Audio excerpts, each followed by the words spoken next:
이렇게 예배 드릴 수 있는 것이 참 감사하네요. 할렐루야.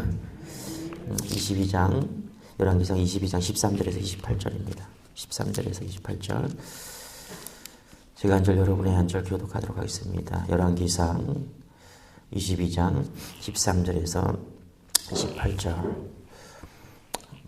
미가야를 부르러 간 사신이 일러 이르되 선지자들의 말이 하나같이 왕에게 길하게 하니 청하건대 당신의 말도 그들 중 한 사람의 말처럼 길하게 하소서.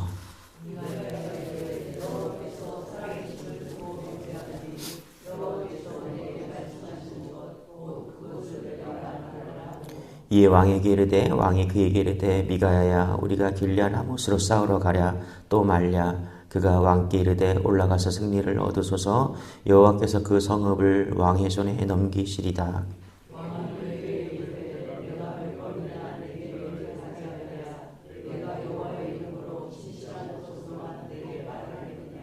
그가 이르되 내가 보니 온 이스라엘이 목자 없는 양같이 산에 흩어졌는데 여호와의 말씀이 이 무리에게 주인이 없으니 각각 평안히 자기의 집으로 돌아갈 것이니라 하였나이다.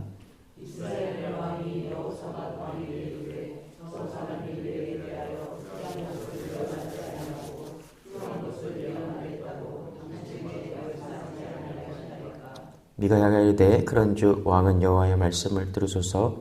내가 보니 여호와께서 그의 보좌에 앉으셨고 하늘의 만군이 그의 좌우편에 모시고 서 있는데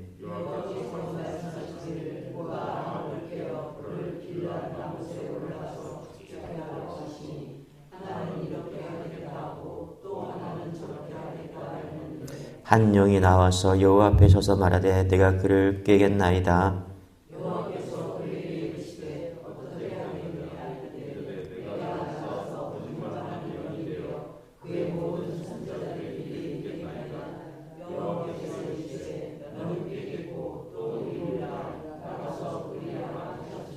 이제 여호와께서 거짓말하는 영을 왕의 이 모든 선지자의 입에 넣으셨고 또 여호와께서 왕에 대하여 화를 말씀하셨나이다.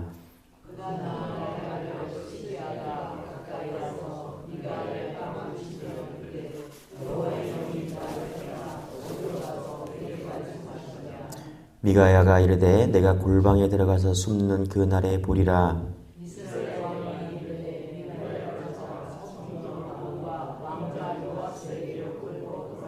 말하기를 왕의 말씀이 이 놈을 옥에 가두고 내가 평안히 돌아올 때까지 고생의 떡과 고생의 물을 먹이라 하였다 하라.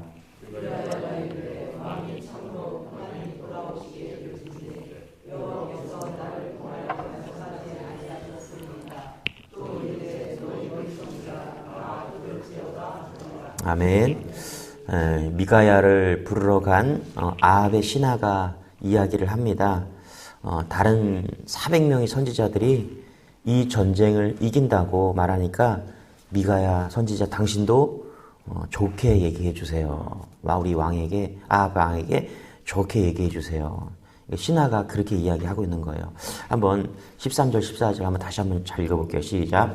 미가야를 부르러 간 사신이 일러 이르되 선지자들의 말이 하나같이 왕에게 길하게 하니 청하건대 당신의 말도 그들 중 한 사람의 말처럼 길하게 하소서. 미가야가 이르되 여호와께서 살아계심을 두고 맹세하노니 여호와께서 내게 말씀하신 것 곧 그것을 내가 말하리라 하고. 그렇죠? 그러니까 이 신하가 아합의 신하가 이제 400명의 선지자들이 다 와서 이제 북이스라엘과 남유다가 합쳐서 아람 군대를 싸우러 나가겠다. 길리앗 라못을 찾으러 가겠다. 그러니까 이 400명의 거짓 선지자들이 싸우라고 가면은 무조건 이긴다고 그렇게 좋게 이야기를 한 거죠. 그랬더니 신하가 이제 아합 왕이 미가야를 데리고 와서 한 번 더 예언하라고 하니까 신하가 간 거예요. 가서 찾아가서 얘기하는 거예요. 이 사람이 내가 볼 때 이 신하가 미가야를 잘 아는 거죠. 막 과거의 경험이 있기 때문에 또 이상한 말 할 거니까 자기가 청을 하는 겁니다. 뭐라고 그래요? 좋은 말 해주세요. 내가 부탁하니까 좋은 말 해달라고. 그랬더니 미가야가 뭐라 그래요? 여호와께서 내게 말씀하시는 것 그것을 내가 말하리라. 당신이 무슨 말 하든지 상관없지만 나는 하나님이 말한 것 말하겠다. 이렇게 말하는 것입니다. 저는 이 말씀 보면서 이 왕의 신하도 하나님께 전혀 관심이 없는 사람이구나. 그런 생각을 좀 해봅니다. 어떻게 하면 왕의 마음을 즐겁게 할까? 그렇죠? 어떻게 하면 문제 안 생기고 그냥 왕의 마음이나 좋게 할까? 그것 쫓아가는 인생이 이 신하였다. 이 아합 왕을 옆에서 지켜보면서 이 신하는 하나님이 어떻게 하시는지 다 보았을 것입니다. 그렇지 않겠어요? 그러니까 지금 미가야 선지자가 무슨 말을 할 건지 이미 알고 있는 거예요. 뭘 받겠어요? 바알 선지자와 아세라 선지자 850대 1로 엘리야가 갈멜산에서 싸운 것도 봤을 거예요. 그죠? 그리고 손바닥만한 구름 때문에 그거 보고서 기도했는데 7번 기도했는데 3년 6개월 동안 오지 않던 비가 와서 가뭄이 다 해결되고 이스라엘 땅이 그렇게 가뭄이 해결되는 것을 하나님의 기적을 엘리야의 기도를 통해서 하나님 그렇게 역사하는 걸 봤다라는 거죠. 또 아람 군대를 2번이나 하나님께서 전쟁을 하면 질 수밖에 없는 상황인데 하나님께서 아람 군대를 2번이나 이기게 해주신 것도 이 신하가 봤을 거예요. 그리고 나봇의 포도원을 빼앗는 것을 악한 짓을 하는 것을 이 신하가 본 거예요. 다 봤습니다. 그런데도 이 신하도 아합 왕도 참 예수 믿지 않는다라는 거예요. 여러분, 우리 주위에서도 여전히 기적이 일어나고 병고침도 일어납니다. 하나님 우리 삶 속에 놀라운 은혜를 일으켜주고 있죠. 지난주에 어떤 청년 자매가 하나가 왔는데 우리 과거에 원로 목사님 그 안수기도 해갖고 고침받았다라는 거예요. 저보다 한 4살 어린 그 자매인데 미혼이라고 그러더라고요. 그러면서 자기가 뭐 마트를 다니는데 가끔씩 이렇게 쉬는 날이 주일날 맞으면 온다고 하는데 그렇게 해서 쉬는 날이라고 왔다고 하더라고요. 그래서 저한테 고침을 자기가 병이 있었는데 고침을 받아서 잊지 못하고 호문실에 사는데 이렇게 오고 있다고. 참 우리가 보면은 하나님께서 병 고침도 해주시고 기적도 일어나요.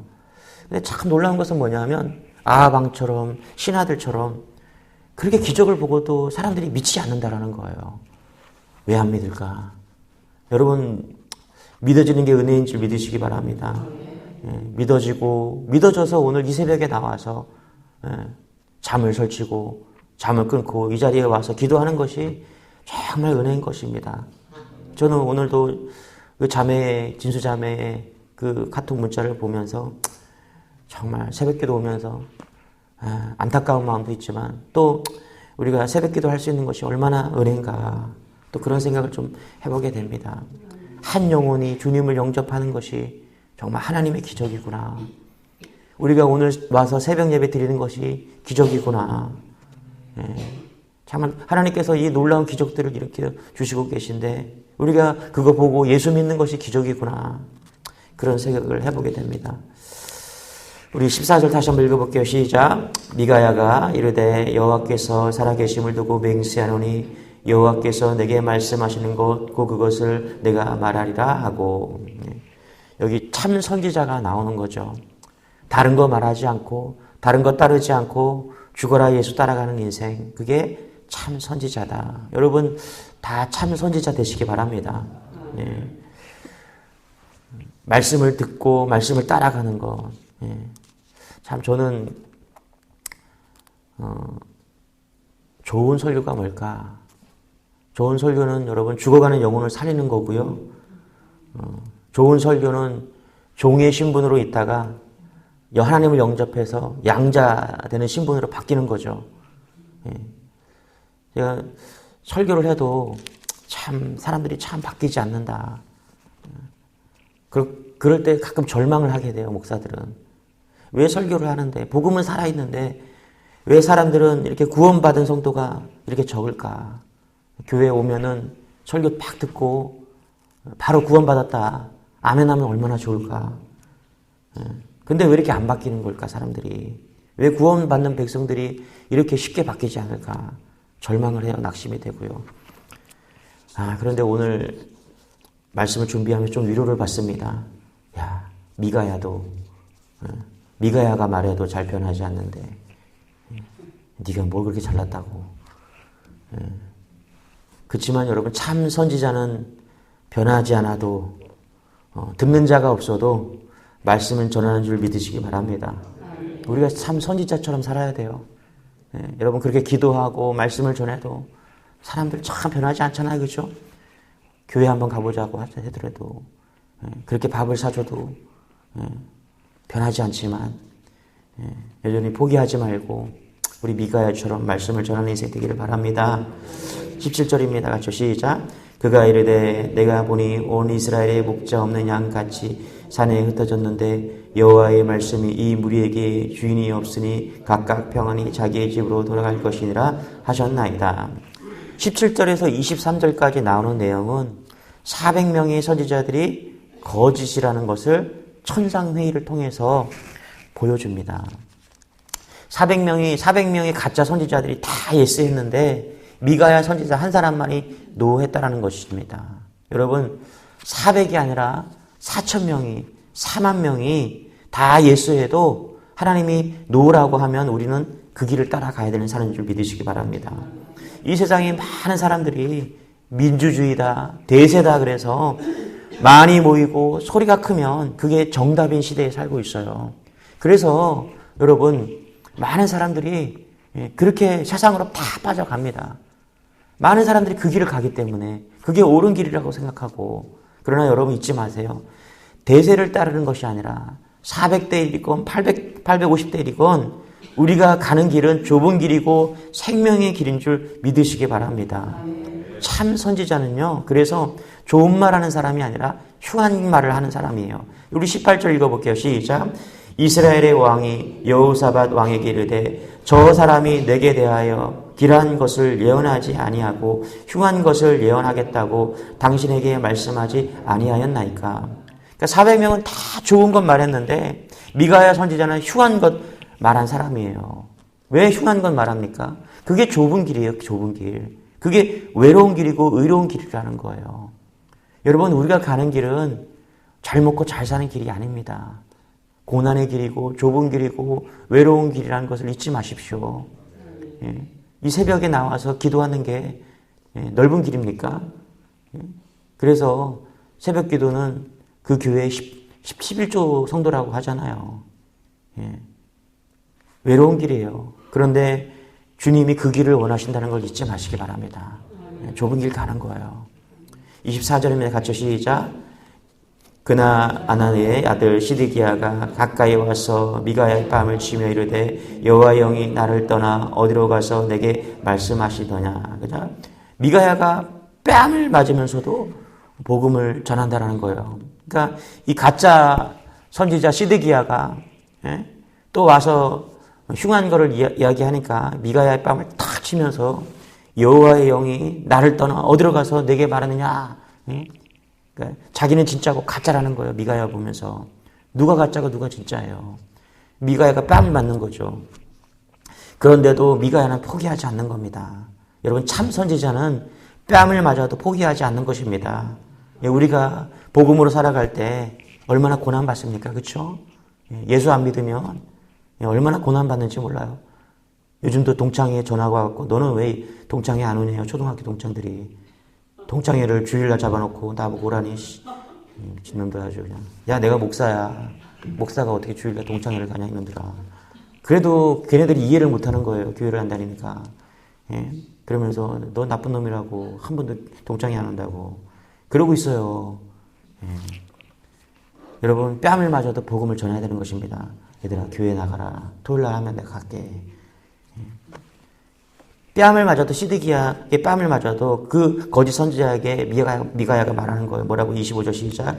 미가야가 이르되 내가 골방에 들어가서 숨는 그 날에 보리라. 그렇죠?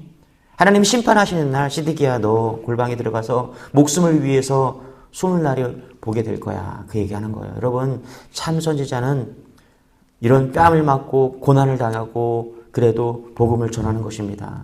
왜요? 심판의 날 두려워 떨게 될 그날이 있기 때문에 우리가 복음 들고 오늘도 복음의 삶을 사는 것입니다. 할렐루야. 이 모든 것을 보고 아합 왕이 미가야를 옥에 가두고 고색의 떡과 고생의 물을 먹인다고 말합니다. 26절 27절 같이 시작. 이스라엘의 왕이 이르되 미가야를 잡아 성주 아몬과 왕자 요아스에게 끌고 돌아가서 말하기를 왕의 말씀이 이 몸을 목에 가두고 내가 평안히 돌아올 때까지 고생의 떡과 고생의 물을 먹으라 하였다 하라. 참 선지자는 이렇게 고생하는 거예요.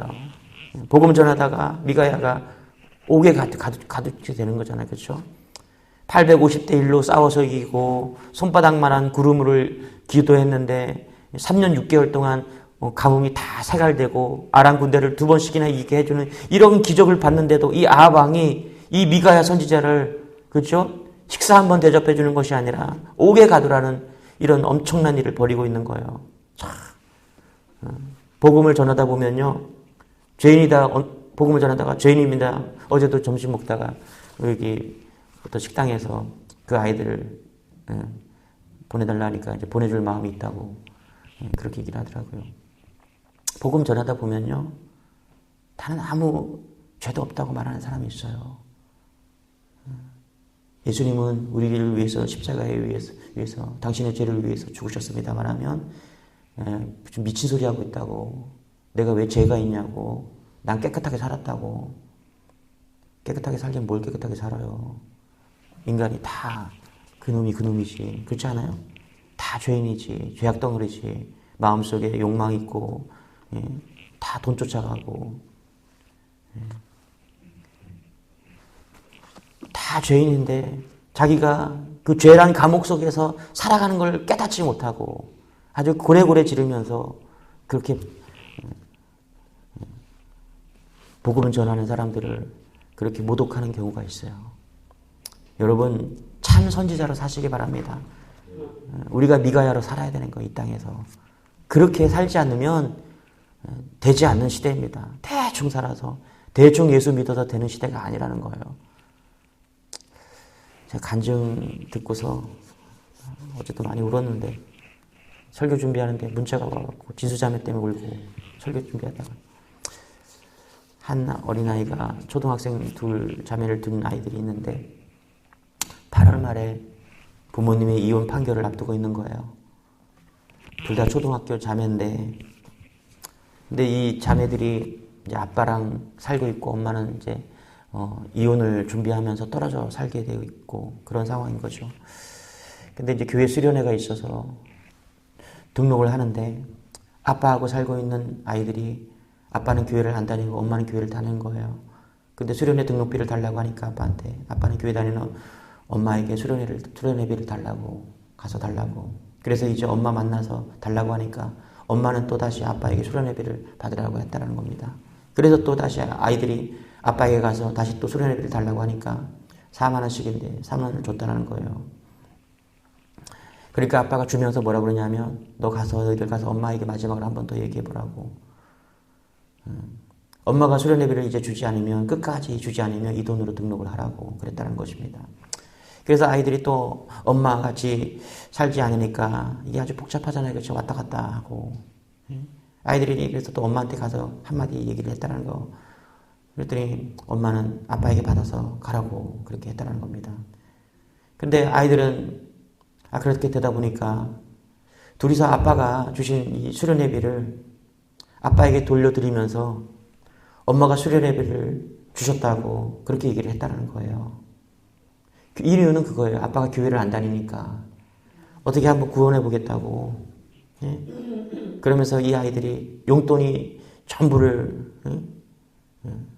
아빠가 준 수련회비를 돌려주면서 그 돈으로 자기들 용돈을 털어서 수련회비 냈다라는 거예요. 여러분 이 아이들이 아합왕보다 훨씬 낫지 않습니까? 그렇죠? 스드기야 선지자보다 훨씬 낫다라는 거예요.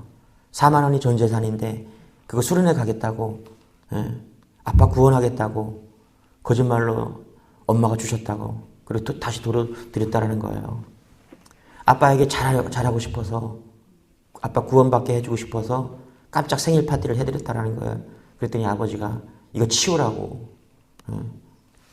그래서 이 아이들이 너무나 큰 상처를 받았다라는 거예요. 엄마랑 이혼할 그런 과정 속에 있으니까 애들도 눈에 안 들어오는가 봐요. 그리고 또 의자를 딛고 창문으로 올라가서 이혼을 해주지 않으면 목매서 죽어버리겠다고 애들 앞에서 그 짓을 했다는 거예요. 그러면서 아이들 앞에서 18년이 연들아 이렇게 다 얘기하면서 욕을 했다는 거예요.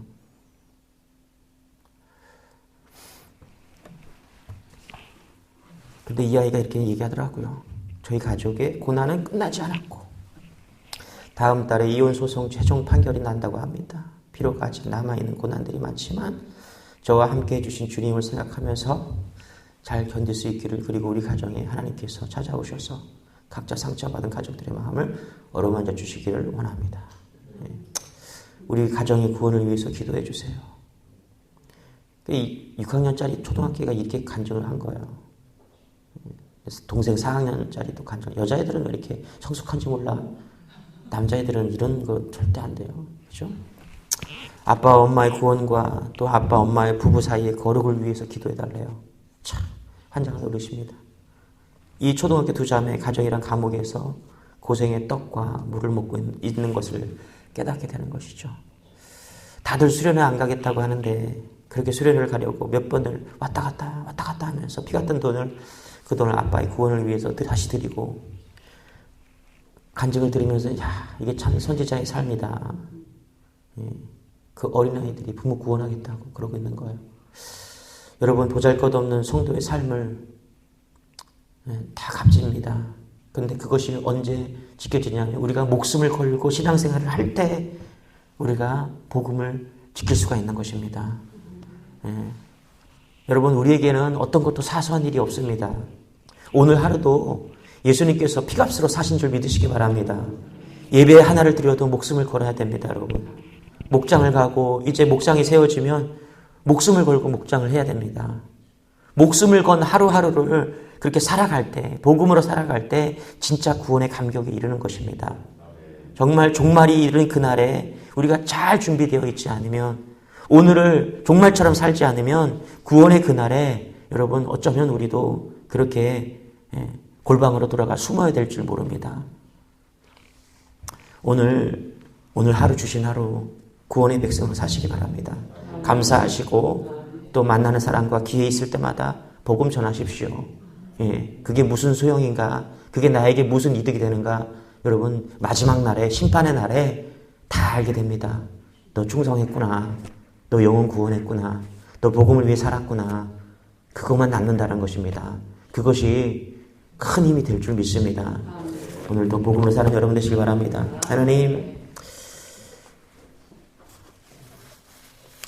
하나님, 몸이 불편하고 마음이 어려운 성도들이 참 많습니다. 그럼에도 복음을 잊지 않고 구원으로 살게 하여 주옵소서.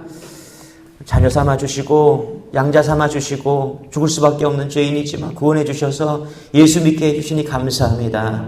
오늘 하루도 예배를 시작하게 하여 주시고 예배당에 예배 나오게 하시고 가정에서도 예배 드리게 하시니 감사합니다. 하나님, 구원의 감사로 살게 하여 주시고 만난 사람에게 복음 전하게 하여 주시고 그래서 천국 소망 꿈꾸게 하여 주시고 그래서 마지막 날 하나님 부르시는 그날 하나님 감사와 영광으로 하나님 기뻐하며 웃으며 천국 갈 수 있는 우리 모두 되게 도와주옵소서. 천국의 백성으로 살게 하여 주옵소서. 하나님 감사드리며 예수님의 이름으로 기도드리옵나이다. 아멘. 우리의 구원에 감사하면서 복음으로 살게 해달라고, 참 선지자 되게 해달라고 우리 주의 엄연한 척을 기도하겠습니다. 주여, 주님 감사합니다. 주님 감사합니다. 아버지 하나님 감사합니다. 아버지 하나님 감사합니다.